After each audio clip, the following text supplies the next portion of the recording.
1930.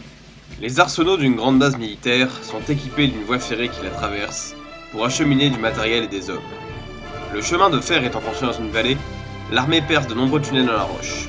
Au total, c'est pas moins de 9 tunnels, allant de 14 à 688 mètres, qui sont creusés dans la falaise.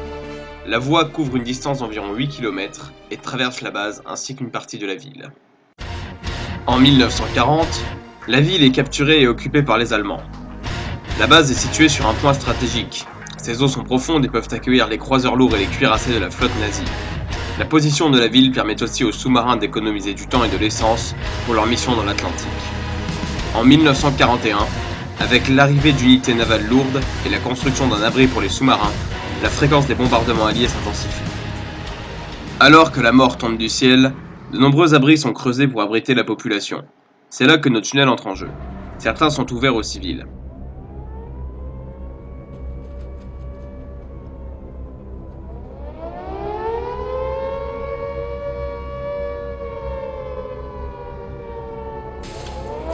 Leurs entrées étaient situées dans les rues, et il fallait descendre des escaliers taillés dans la roche pour y accéder.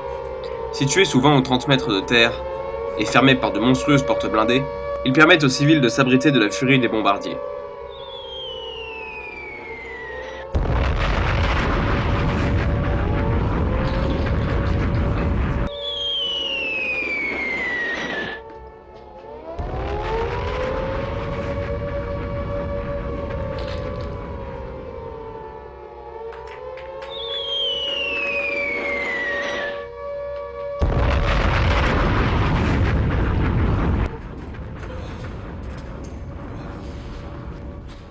En 2011, l'entrée qui permettait d'accéder au tunnel de presque 700 mètres qui passe sous tout un quartier de la ville fut d'ailleurs retrouvée pendant un chantier, puis scellée.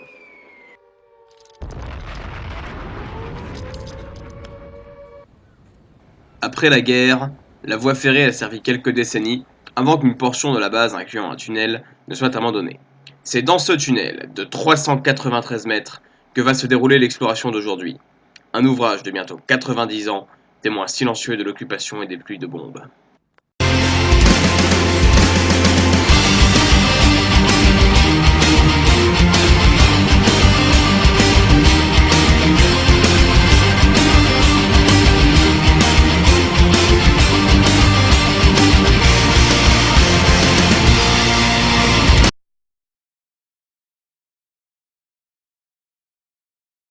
Et nous voici 70 ans plus tard. La guerre est terminée depuis longtemps, et le tunnel est à présent abandonné, pour un état de délabrement avancé.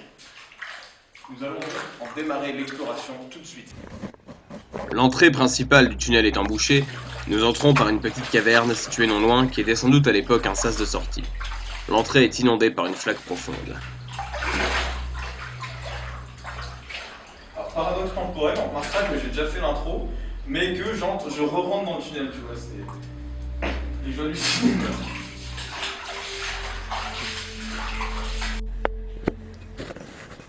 Voilà, on est donc dans le sas du tunnel, il y a au moins 15 cm d'eau, d'où la nécessité d'y aller avec des bottes.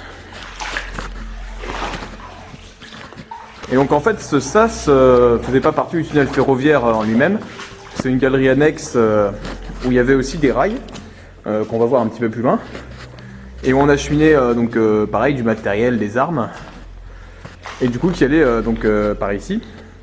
On voit les rails commencent ici. Et tout ça allait par là et ça rejoignait la galerie principale.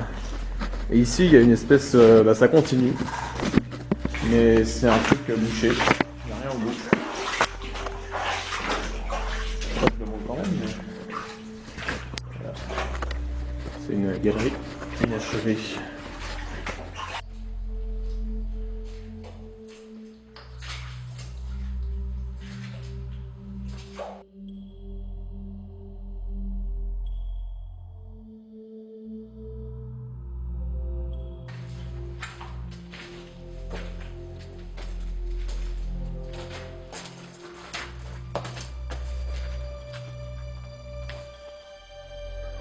Voilà, donc nous tombons face à face avec la première chatière. Donc à la base ce tas de terre n'était pas là, ça a été remblayé par les forces armées. peut-être exploser à partir de la voûte de la falaise à la dynamite ou au TNT, comme on le voit avec les petits trous qui sont présents ici. Voilà. Allez, on y va.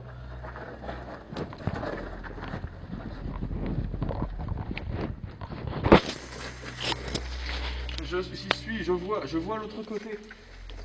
Je vois la tour Eiffel, je vois l'ombre. Ah!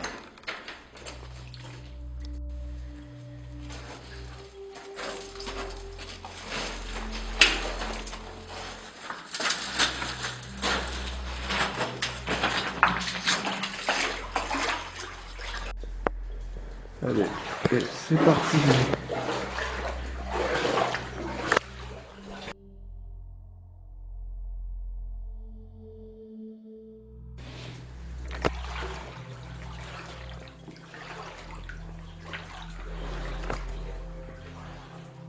La salle suivante est la suite de la voie secondaire de la première salle.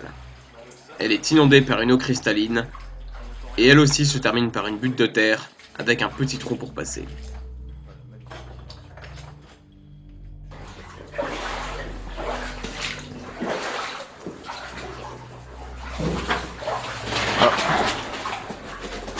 Putain, ça glisse. Voilà, et donc, deuxième chatière. Pénétrer dans la chatière.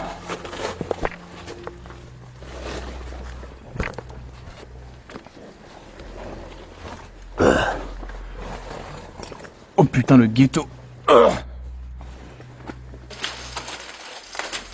c'est étroit.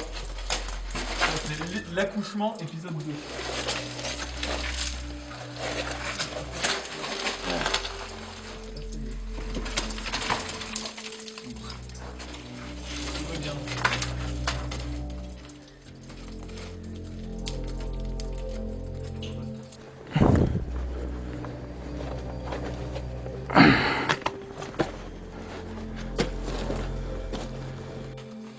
On admirera ma grâce et ma souplesse naturelle.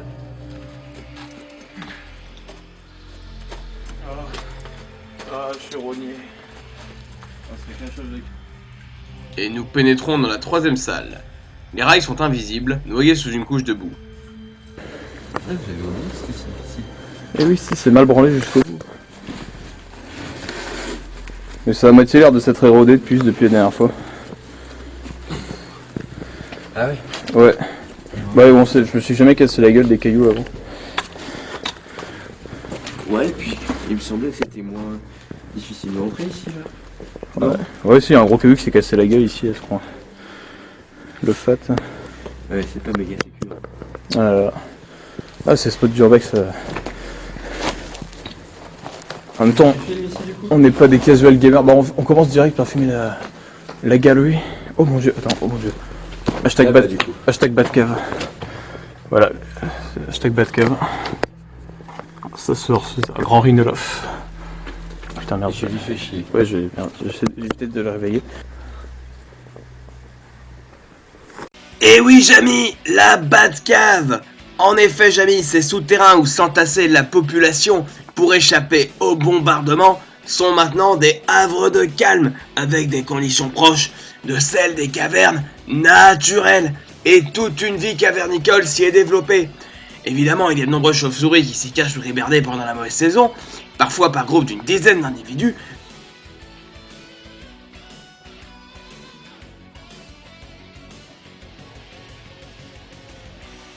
Mais aussi des papillons de nuit, des moustiques qui y dorment, des salamandres.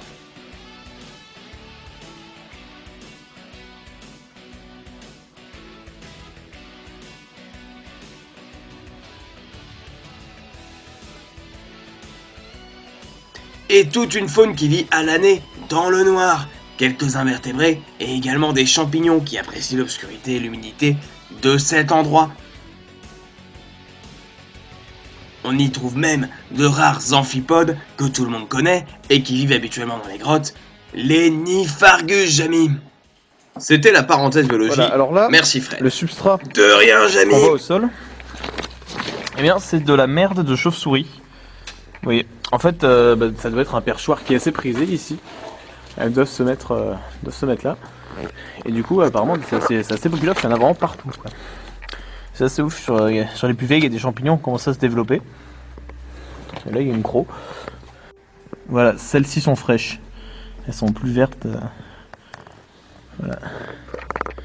Et paf, ça fait des chocs à pic.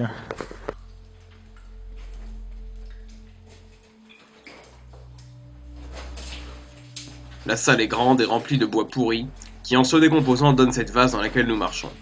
Il y a aussi quelques débris de lits sur le sol, peut-être de soldats allemands, à l'époque où les tunnels servaient d'abri.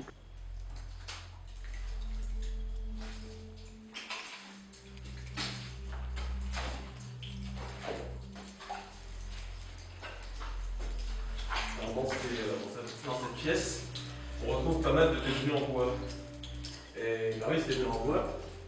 Là, ça c'est pas du bois, mais c'est les restes d'un vieux lit. Les restes, entendons-nous, qui date peut-être justement de l'époque de l'occupation. Voilà.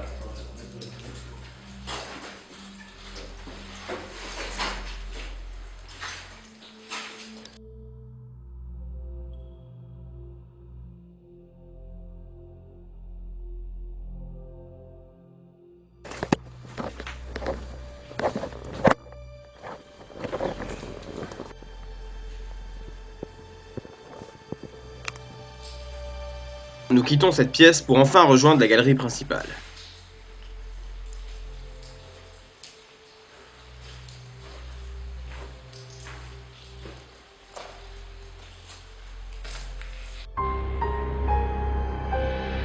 Le tunnel est très impressionnant. La voûte est haute de 5 mètres et le noir est abyssal. Avant de nous enfoncer dans les tréfonds, nous allons voir la porte blindée qui fermait le tunnel en cas d'alerte.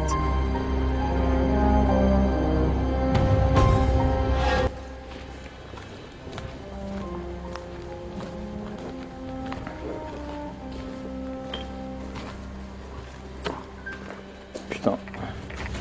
De base, ça a été arraché, ça. Scandaleux.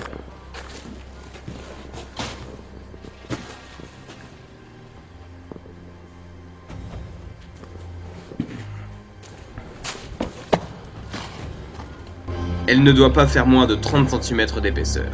Étant assez ancienne, elle s'effrite, et le sol est couvert de poussière de fer.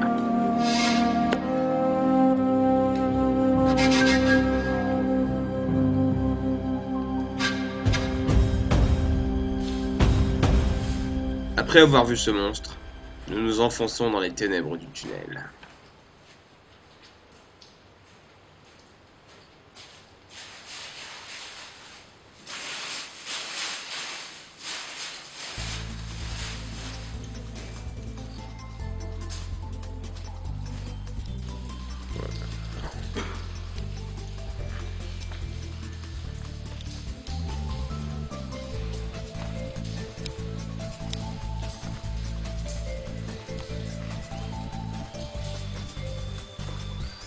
Le tunnel fait 393 mètres de long. Je répète pour ceux qui n'ont pas suivi. Les rails sont encore en bon état. Des marquages sont encore visibles sur le béton. Quelques vestiges en ferraille de ce chemin de fer, comme des écrous et des boulons, traînent au bord de la voie.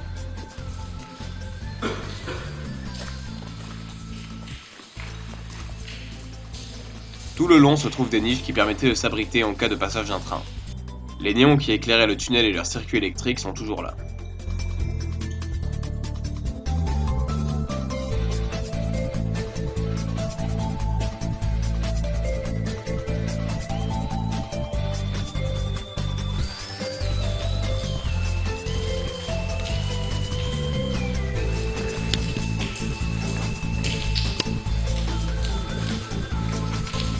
Le mouillé, c'est stylé.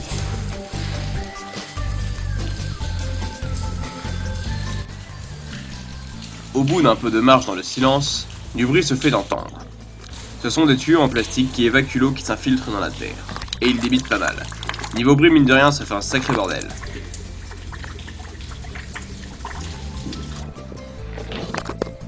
L'eau qui s'écoule des tuyaux finit dans une rigole qui court tout le long du tunnel.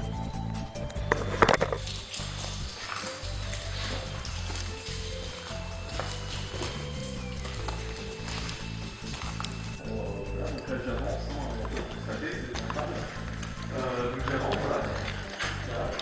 Donc l'avancée se poursuit dans la taille de mer. On constate sur la gauche une niche de protection, donc vous pouvez s'abriter les gens. Vous pouvez s'abriter les gens du coup. Si le train tombe en panne au milieu, tu vois, il est passé. Ah, tu te mettais là-dedans, c'est bon, tu te faisais pas écraser. Il faut marcher sur le trottoir, hein, sinon tu vas te faire écraser. Ah, des os. Ouais, des os, pas des os.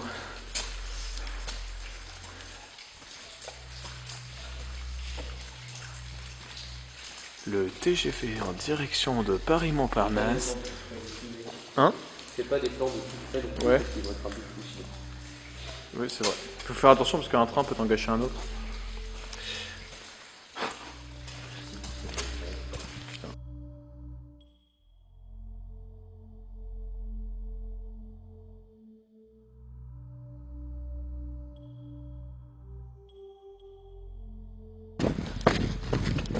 C'est le seul tag du tunnel, ça. T'as un seul type. Ah non, il y en a un plus loin aussi. C'est un des seuls types qui allait pourrir l'intérieur. Ah oui, le deuxième est là.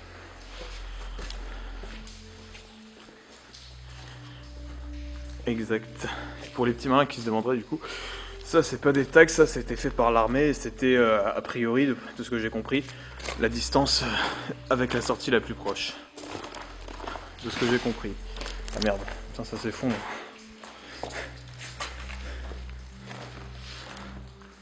Voilà, 180 mètres. Non, 280. Là aussi ça s'est pété la gueule.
Beauté le quai.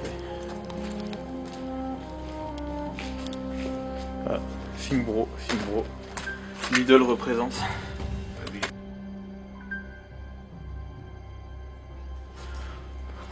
Voilà, et là pour les amateurs de spéléo, il y a des petites stalactites. Voilà, et des concrétions calcaires. Merveilleux. Il va de soi, Jamy, qu'avec toute cette eau qui s'infiltre, des concrétions calcaires se sont formées. Alors, il y a surtout les stalactites, Jamy, et certaines ont des formes bien étranges. Les stalagmites, elles, mettent bien plus de temps à se former, et sont rares dans les spots d'urbex. On en observe quelques-unes en début de formation sur le sol, et il y a aussi de magnifiques coulées calcaires. Merci Fred.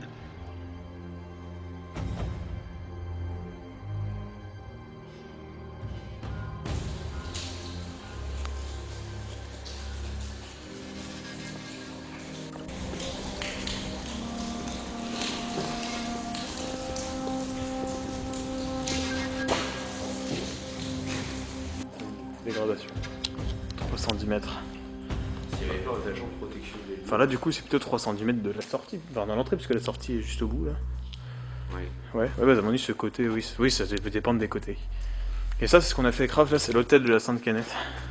Enfin, vous êtes sérieux les gars? Ouais, C'est vous qui avez mis les canettes ici. ouais. Et vous avez pas honte. Oh, ça va, on n'a pas dégradé ou quoi? Si, c'est dégradant. Pardon. Dans la dernière niche, nous tombons sur les ruines du boîtier de l'ancien téléphone de secours.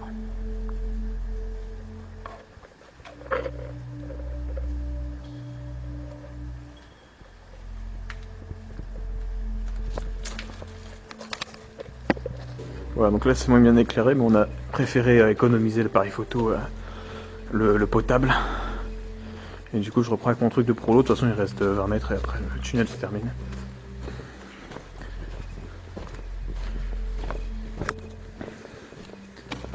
C'est ouf de se dire qu'ici, il y a 70 ans, il y a des gens qui se planquaient pour échapper aux bombes.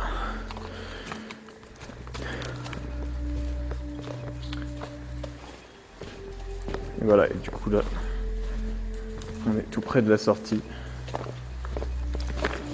Okay, donc je vais pas vous montrer. Par contre je peux vous montrer ça, donc ça c'était un sas comme celui par lequel on est rentré. Et du coup, celui-là est muré du coup, mais il avait la même fonction, c'était un truc secondaire pour acheminer le matériel. Voilà, du coup on va juste se rendre à la deuxième porte blindée, puis on s'arrêtera.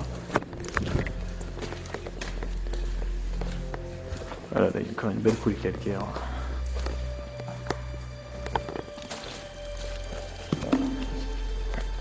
C'est la discrétion quand même.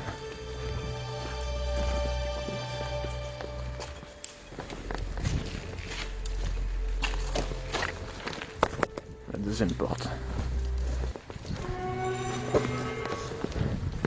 Donc ça c'était vraiment des bonnes portes blindées quoi, ça faisait 30 cm d'épaisseur.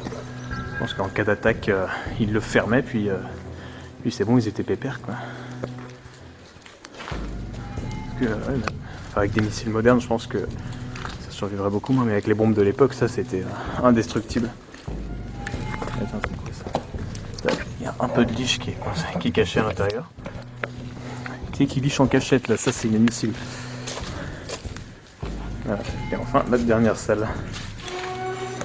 Enfin la dernière salle. C'est pas vraiment une salle, c'est l'arrière de la porte blindée quoi. Voilà, beau matériel. Voilà, là t'es quand même la taille des boulons quoi. De fiottes. Voilà, et du coup là, le haut de la voûte.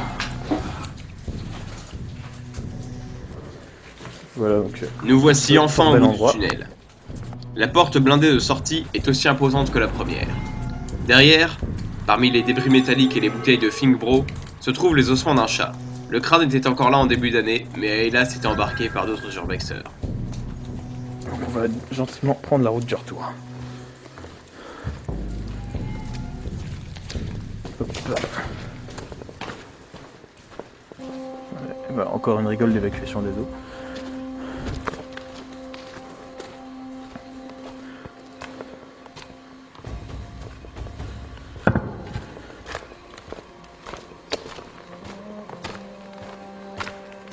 Ouais, 350 mètres. Là, vu qu'on est pratiquement au bout, j'imagine que c'est avant l'entrée quoi. Ah. Ça va bien taper à l'aise sur les rails. Ouais, bah juste. Tiens, je vais me la jouer David Lafarge. Alors, si vous savez ce que c'est que cet objet, envoyez-moi la réponse dans les commentaires. Qu'est-ce que tu dis, camarade? Ouais, premier urbex, ça tourne mal, attention.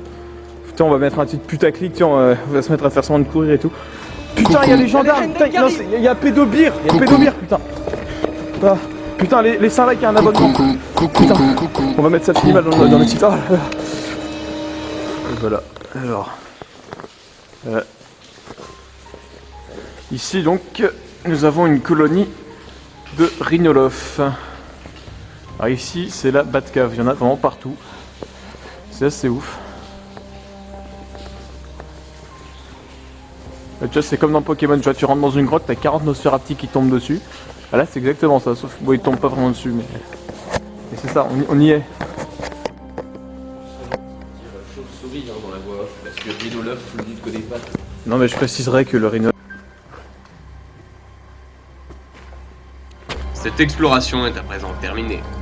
Nous nous dirigeons vers la sortie de cet intestin de béton. Nous espérons que vous avez aimé cette exploration et vous disons à bientôt pour la visite d'un autre monde perdu.